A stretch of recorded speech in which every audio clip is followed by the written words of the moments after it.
اگر آپ تہجد کے وقت اٹھے ہیں تو سب سے پہلے آپ کیا پڑھیں گے؟ حضرت عائشہ رضی اللہ تعالیٰ عنہا فرماتی ہیں کہ رسول اللہ صلی اللہ علیہ وسلم جب رات کو تہجد کے لیے اٹھتے تو یہ پڑھتے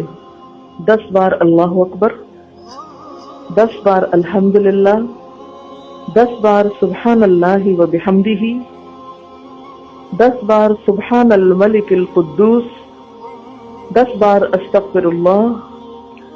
10 بار لا الہ الا اللہ، اور پھر 10 بار اللہم اعوذ بک من ضیق الدنیا و ضیق یوم القیامہ، میں تیری پناہ میں آتا ہوں دنیا کی تنگی سے اور قیامت کے دن کی تنگی سے۔ اللہم اعوذ بک من ضیق ضاد یہ قاف، من ضیق الدنیا و ضیق یوم القیامہ، یہ بھی 10 بار، اور پھر فرماتے اللہم اغفر لی واہدنی وارزقنی وعافنی۔